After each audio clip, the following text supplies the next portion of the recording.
The following video is an analysis of the film Exit Through the... What's that? Don't bother with the opening preamble. You sure? Because the BBC really doesn't like me using any footage of anything at all in these videos. Okay, you're the boss, but don't come crying at me when Claudia Winkleman, the last celebrity in Britain, comes at me with a lawsuit for including 12 seconds of the National Lottery. What do you guys know about culture jamming? Any clue? Because from what I can see from its Wikipedia article, it seems to be just a phrase used to lump several mostly unconnected people and events together. No one likes being told what to do. I certainly don't. I don't care what that bastard from the council says, it's plastic waste, so it goes in the red bin. I'm fully aware I live on a main road in a public street, but what am I supposed to do? It was popped and I couldn't... Sorry. Personal problem. There's being told what to do by the powers that be, but then there's the far more insidious situation of doing what everyone else is doing in order to fit in. Call it compliance or peer pressure, but a far more powerful everyday worry for most people isn't getting arrested for all the murders that you did, but rather doing something other people won't like. Artists often try to rail against this through expression. If you can place that inner turmoil onto a canvas or celluloid or in a 30-part arg that requires decoding the Voynich manuscript, then everyone gets to feel like they're being addressed personally. A shared experience is formed. Yes, I too see the failings and decay of our society. I agree, we're all in this together, no matter how deluded either side of this arrangement might be. The problem comes when artists need to eat, and even when they are long gone, or try to hide away from the man as much as they can, someone is going to figure out how to own their art. Your pride and joy gets a price tag slapped on it, and once that happens, your dagger in the heart of the man becomes property of the man. And if you've got any more of those pride and joys laying around, he'd very much like to buy those too. Thank you, goodbye. No matter how rebellious you think your art is, you too can be doomed to get snapped up when the great beast decides you're worth something. It's a double-edged sword. You want to show your art to people to try to engage in that feeling of mutual understanding. Maybe it's just to make others like you laugh, or to deal with a part of yourself to see if anyone else feels the same way you do. But by showing it to people, you make them want to see more of it. It gains value because people want to see it. If people want to see it, they'll pay to see it. If I have it, I can make them pay to see it. It grows mystique.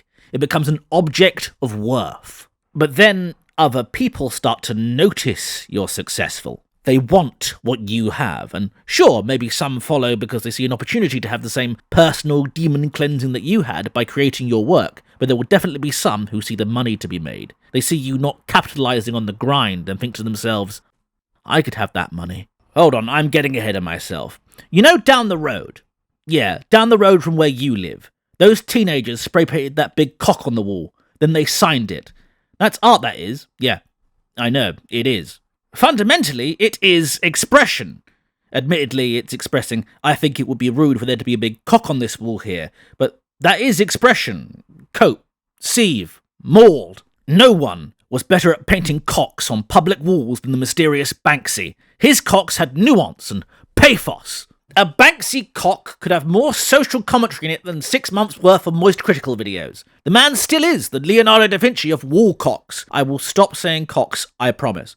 Banksy represents an interesting pip in the cycle of rebellious creation, saleable commodity, the establishment, with the most interesting part of this cycle being his film, Exit Through the Gift Shop. That is today's main topic, but as you will probably soon understand, I lost focus somewhere along the way. Oh well, let's get the stencils out and start spraying anyway. It might work out, you never know.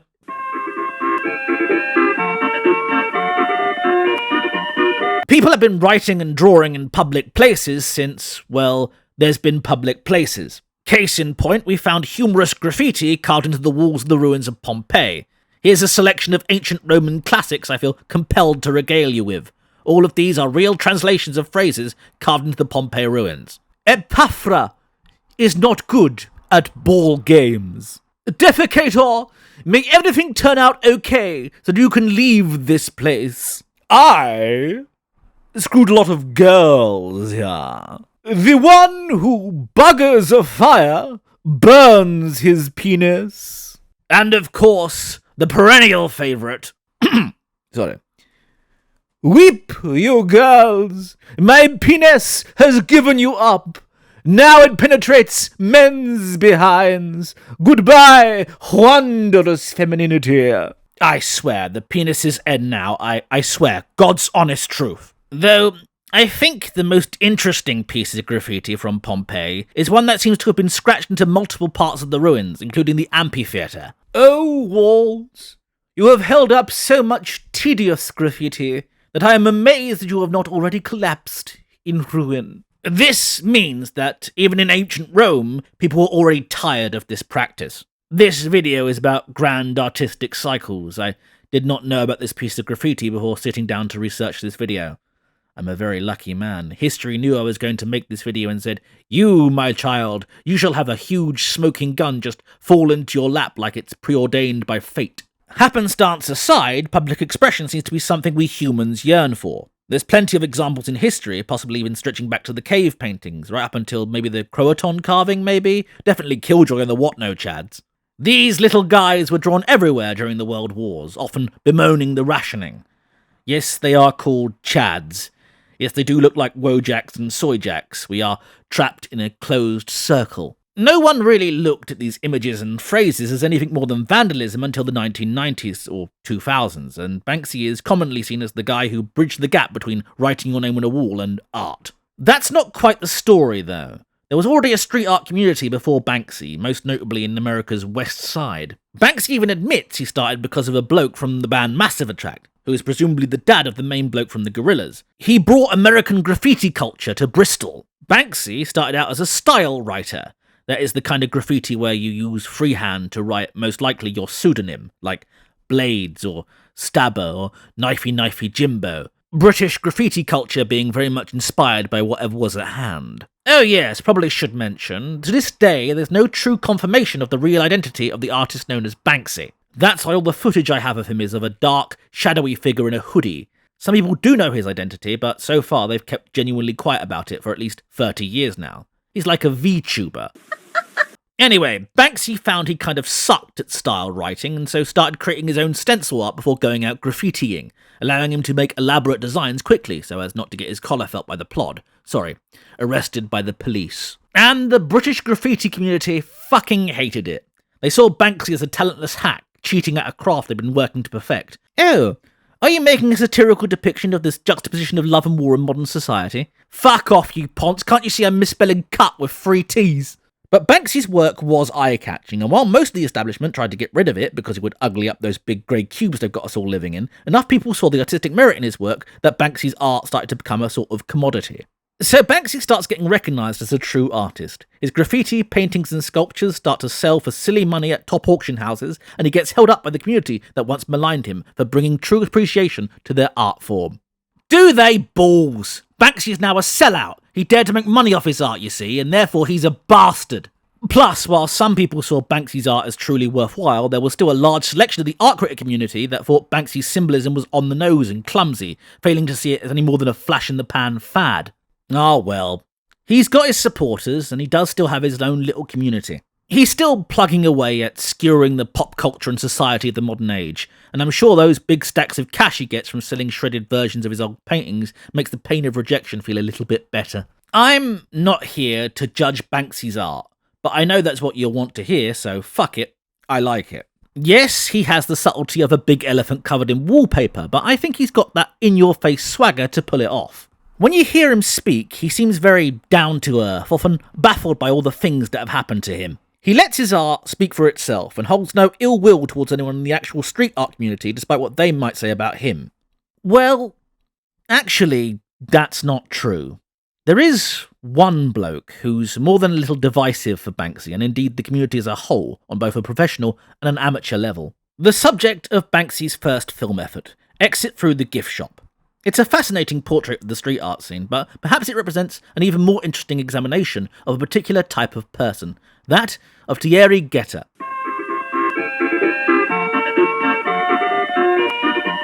Exit Through the Gift Shop is a documentary. You know, one of those things you say you watch to sound intelligent at parties, but really you cribbed the Wikipedia synopsis because you fell asleep after the third talking head. Or you watched the Mr. GG video on it. Don't feel ashamed, I'm right there with you. We start with an opening sequence to the tune of Tonight the Streets Are Ours by 50s throwback Richard Hawley, a man who looks like this. Yep, he fits perfectly. Put him on the wall, John! Perfect. It's all coming together nicely. The film is narrated by Rhys Ifans, that chap from Once Upon a Time in the Midlands, and... No? Alright, The Amazing Spider-Man, and... Still no? Really? Fine. Little Nicky. Why do I bother? So we start following around this weirdo French bloke called Thierry Guetta. Here he is, looking like a reject from Steam-Powered Giraffe. Thierry likes to film. He's a merchant by trade, but filming everything he can is his passion, to the annoyance of his wife. Thierry's cousin, though, happens to be one of the earliest well-known street artists, a chap called Invader, whose shtick is putting up little Space Invader aliens all over France. Remember when they tried something similar to this to advertise Aqua Teen Hunger Force in America, and they had to shut down Boston because they thought the Light Bright was a bomb? I only bring this up because I discovered the guy who did that later invented a DJ booth called the Spongletron. Oh, and Boston later invited that bloke to come back in 2013 to do their New Year's Eve light show. I never hear that part get brought up in the videos. Okay, Thierry takes to following his cousin Invader around France, putting up his spacemen and filming him. Invader is in the scene, and starts introducing Thierry to other creatives in the mildly illegal street art world. Eventually, Thierry flits over to America to meet Shepard Fairey, who did the well-known Obey and Andre the Giant Has a Posse graffiti, alongside that Barack Obama Hope poster, which got him into legal trouble later on down the line. I certainly hope Shepard had some lawyers handy for that blunder. Ha ha! Ha! Ha ha! Funny. This is a funny video. With jokes! Thierry wafts around the street artist like a bad smell, similar to how Andy Warhol had a phalanx of artists hovering around him at all times, and then one militant feminist really wanted Papa Warhol's love and so shot him. That is a thing that actually happened. Thierry is filming anyone he can find with a spray can in their hand, but he really wants to meet up with up-and-coming superstar Banksy, and eventually, with enough wheedling and snivelling, he gets his opportunity. Banksy, for his part, thinks that, due to the transitionary nature of street art, what with the government constantly covering up for vandalism, it might be a good idea to have some muppet running around with a camcorder, filming the process, and he lets Thierry tag along. Thierry's there for a lot of Banksy's wilder American stunts, including bringing a big painted elephant into an art exhibition and hanging a mock Guantanamo Bay prisoner over the walls of Disneyland. This Disneyland story is a real highlight of the film. Thierry gets his collar felt by Disney security and, by his account, an actual Fed, while Banksy slips out in a baseball cap and goes off to enjoy Splash Mountain. But things are turning in Banksy's world. There's too many eyes on Banksy, and there's a threat that the truth of what he and his fellow street artists have been doing may get distorted by a press that's hostile to their work. So, you know what would be really good right now? For our pet cameraman to, make that street art documentary that he has tapes and tapes of footage of. The reason why anyone has actually let Thierry within 10 feet of them. Here's the problem. Thierry has been filming everything since his 20s, and he's amassed a huge collection of footage detailing the work of multiple high-profile street artists, but he actually hasn't been making a film. In fact, he can't edit for shit. But Mr. Banksy wants results, so Thierry cobbles together an hour and 30 minutes of nonsensical zoomer edit bollocks that's not even remotely comprehensible. It includes random news footage, interviews with people in no way related to street art, and some homeless people. It's like Kenneth Anger had a stroke. This is not what Banksy wanted, so he takes Thierry's collection and sets about making Exit Through the Gift Shop, the film we're watching right now, and told Thierry to go and make some street art of his own. This was a bad idea. Thierry has been told, in a very polite way, to fuck off and let Banksy make an actual film out of his admittedly valuable video library, and fuck off he did. He fucked off into his own studio. He fucked off into a factory that churned out street art by the thousand. Thierry Guetta became Mr. Brainwash. Mr. Brainwash's works are incredibly derivative of, well, everyone. Copies upon copies of work everyone else was making, usually with an asinine spin put on it, like Queen Elizabeth wearing sunglasses, or King Charles wearing sunglasses. Bat Papi, 1893. It's before Batman. It's Bat Papi. The Papi is the grandfather of Batman. Brainwash produced art by the bucket load, to the annoyance of most of his contemporaries, but surely everyone will see how much of a dimwit hack Thierry is when he launches his big exhibition, Life is Beautiful. The walls will be covered with his vapid, cookie-cutter allegories and tawdry visual puns, and this will be a hilarious farce that ends with the arrogant Thierry with egg on his face. And it's a massive success that makes all his money back and then some. He is still producing art to this day. He's making pots of dough. There should be more stuff like this in Los Angeles. They say that art is dead, but sweetie, it's all around us. Great. Bravo. Yeah, you know, the culture-arid, backwards, podunk town of Los fucking Angeles.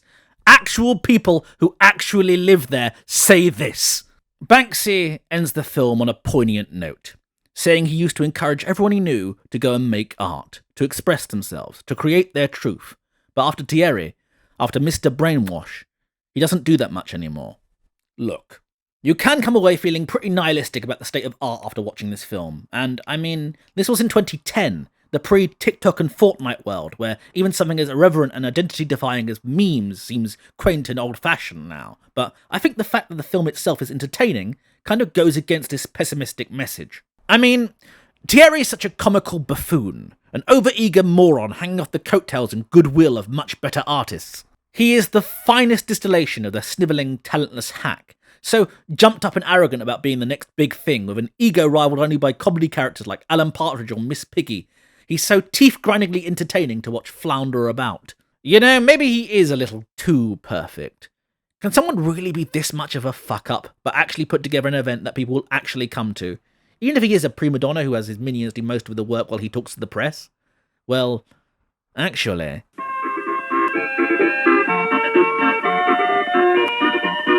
Hey there, guys. It's me, Lieutenant Columbo. Yeah, I know, just roll with it, it'll be over quicker. I was in town the other week with the wife, and we were at the new modern art museum that's just opened up. You know, my wife loves this kind of thing, but me, I can never get into it. I'm more of a Goya's black paintings kind of guy. That stuff really speaks to me, you know.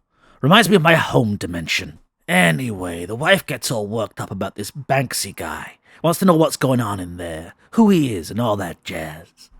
This impression sucks so much. Why didn't I say, hey, entire bit as Columbo? Great idea. That's... oh, fuck.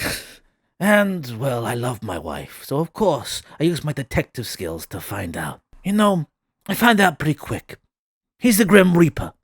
Death himself. The big one. But you know, that's okay. We've all got a job to do. What caught my eye, yes, even my fucked one, is this Mr. Brainwash character.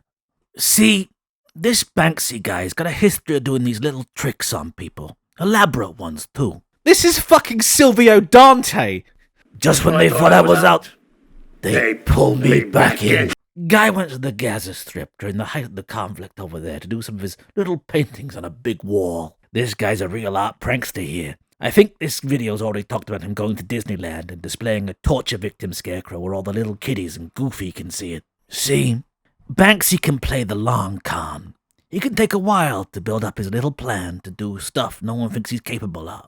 And there's a lot of people been asking, is Mr. Brainwash just one of these cons too? This Terry Gedder clown, and I'm sorry for mispronouncing that name, Mr. Clown. He really does come out of nowhere, though, in the fancy art scene of America. Sure, he did a few bits of graffiti before doing his big exhibition, but no one was really talking about him. Even the pull quotes he could get of other street artists to publicize the thing were generally just insults said pretty. Could Thierry really get such a big, successful crowd to his very first art show? It don't ring true for some folks. Seems a little too perfect. I mean, some things here just don't add up. Thierry starts out as a street merchant, selling tchotchkes and knickknacks to tourists, and his job past that is following people around with a camera.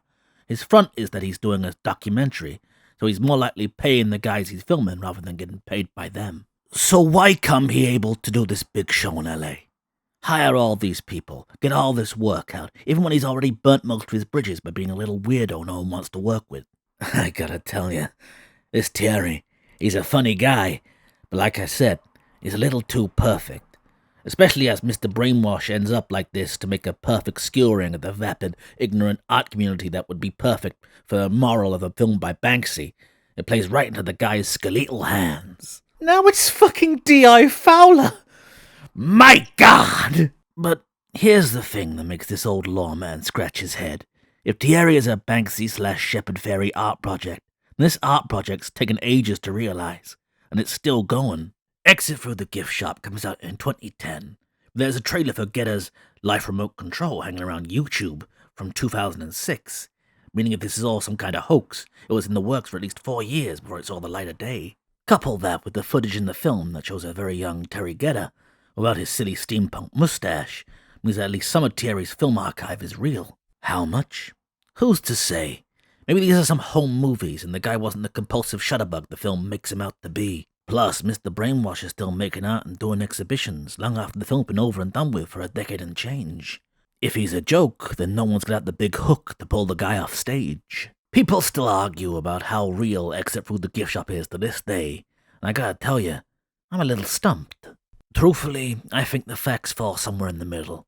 I think it's all true up to a point. The point where Banksy asks Thierry to make his film. Then he sees the state of life remote control and then gets his idea. See, Banksy is the guy who tells Thierry to go do art. So no matter what side of the line you fall on, Banksy is responsible for Mr. Brainwash. And Thierry himself later notes that he considered himself Banksy's greatest work of art. So yeah, I think a little collusion happened here no matter which way you slice it. Thing is, I'm not sure it matters. So Thierry's genuine. A real French loony who bothered street artists until he got his own successful street art show. Then the message of the film is, ain't art folks silly for buying this crap? I'm sorry for saying it, Mr. Gedder, but it is crap. But if Thierry ain't the guy, and this is all an elaborate hoax, then the message stays the same, only now you, the viewer, are the sap that bought in. Because you totally thought the LA artsy would lap this guy's stuff up, didn't you? Exit Through the Gift Shop spends a fair amount of time detailing one of Banksy's artworks, the elephant in the room. It's this real big elephant covered in paint to blend in with the wallpaper behind it, designed to make you think about big things we overlook. The elephant's right there. You can't miss the guy, but he's camouflaged. The whole thing's so audacious you kinda forget it's supposed to be an art installation. The news crew certainly do, focusing more on animal rights violations and what the art might be trying to say. That's what Mr. Brainwash is. The elephant in the room. A big, blundering corporate mess you can't ignore. Basically Banksy saying, hey, if I was an actual corporate sellout, I'd be this guy. Whether he's real or not, doesn't change that. But hey, what do I know? I'm just a humble, interdimensional detective traveling the universe, looking for mysteries to solve. Think I'll try the Mothman next week. Boy, my wife, she sure loves taking a trip to where the Shenandoah River meets the Potomac. Catch you guys around, and don't do any crimes. I'll be watching. Columbo's always watching. That was a learning experience. A learning experience you lot have to listen to.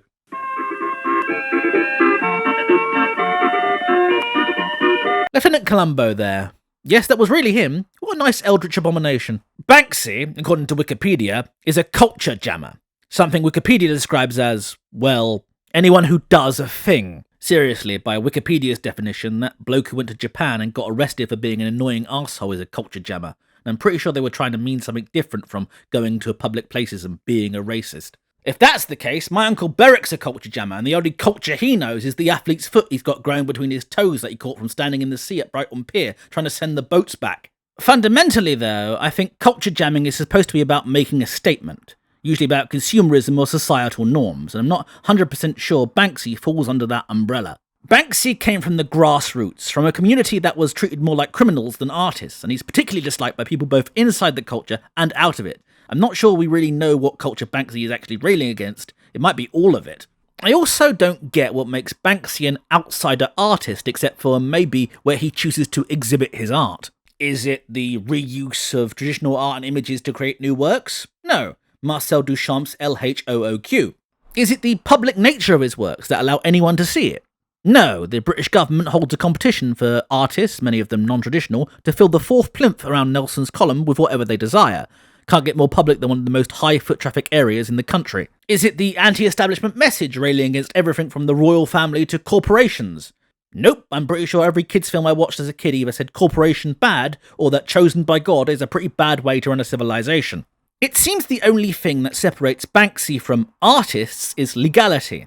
Banksy shouldn't be using these walls to spread his message. He should be using the state-sponsored, government-okayed free thought spaces instead, which kind of defeats the purpose, really. And also, he does. Leek Street is a section of London where the government has deemed graffiti to be legal. Banksy held an exhibition of street art here in 2008 called the Cannes Festival.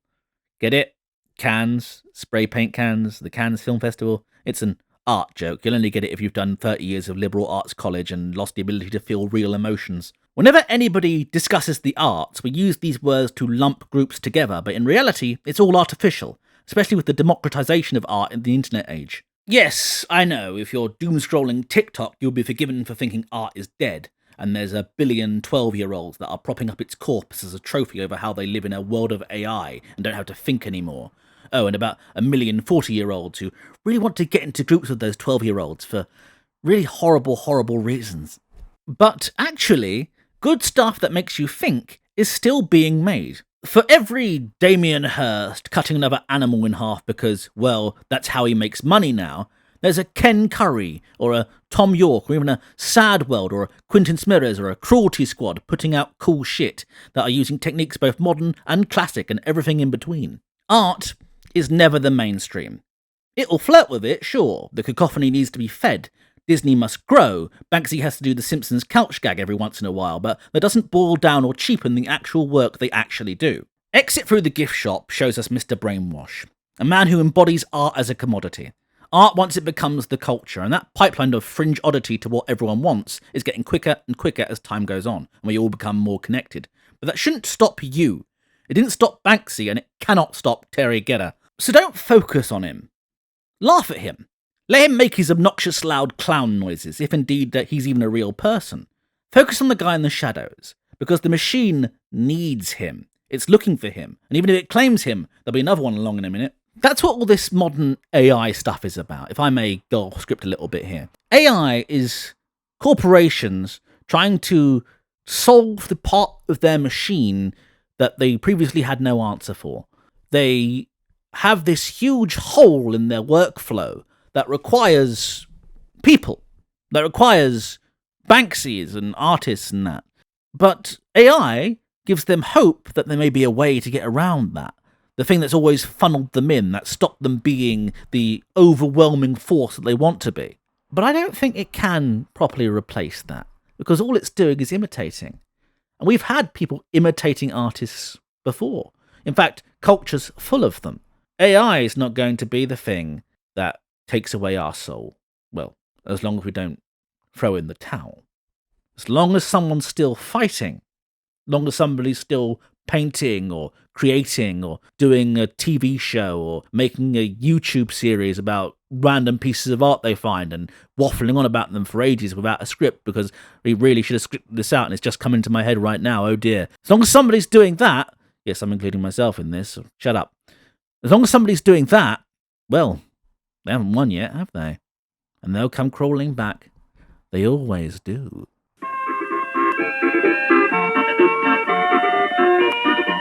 What a rubbish conclusion, eh? Art is good. Yeah, obviously. We're on the internet right now. The sane among us are arguing about whether Silksong's difficulty negatively affects its quality or not. It's the insane talking about real, actual things. But real, actual things are used by artists as inspiration to make art. And that art can go on to do real, actual things. Thus the cycle continues. Willem Dafoe's Green Goblin again and again and again until we're both dead. What's unique about us, though, right here and now, is that we are here right now. Once we've all copped it or got Alzheimer's and dementia in 2100, no one's going to even remember this. And in the grand scheme of things, our, 70 at a fair shot years represent but a small portion of that time. Less failing accidents, and are you really like a guy when you're free? You takes a while to kick in. Sure, we can record our lives eating Taco Bell in your Vauxhall Allegra like a little city gent, but is anyone really going to watch that recording? Our record libraries sit gathering dust. Maybe some bloke really needs to know what the wheat harvest numbers are in 1883 Dorsets, but even that's fleeting. Recording is one thing, experiencing is quite another. Culture exists to be jammed, then the jamming becomes the culture and needs a new jammer to come along, often using the rediscovered tools of the jammed past like it's Entered the Gungeon or something. Exit Through the Gift Shop tries to leave us on a sour note. Banksy and Shepard Fairey having created this monster that now stalks LA, eating media attention and shitting pop art, but really I think what they've created in this film is a distillation of a cycle that's been happening for years, and that both filmmakers are still in the thick of it. You can't break out of this cycle, because this cycle has breaking out of the cycle built into the cycle. But you must strive to break out of the cycle, because that's how you get anything worthwhile out of the cycle in the first place. If Mr. Brainwash is fake, then Banksy knows this and is lampooning the existence of the cycle in the first place, presenting us a parody of what he's seen the machine create time and time again. If Mr. Brainwash is real, then Banksy has still accidentally parodied the cycle, only he doesn't realise he's in it, like House of Leaves. Everything is like something in this video, hence the cycle. I mean, if you think about it, this video is an example of the cycle. You watching this video is an effect of the cycle. The cycle is both blessed and cursed. To exist is to be in the cycle. It's fear and hunger. It's Uzumaki. It's the Hand of Omega. It's Camberwick Green. It's the Magic Roundabout. It's Battlestar Galactica. It's Stone Ocean. It's Twin Peaks: The Return. It's The Hitchhiker's Guide to the Galaxy. It's Dark Souls. Well, of course, it's Dark Souls. Everything's Dark Souls. It's Star Wars. It's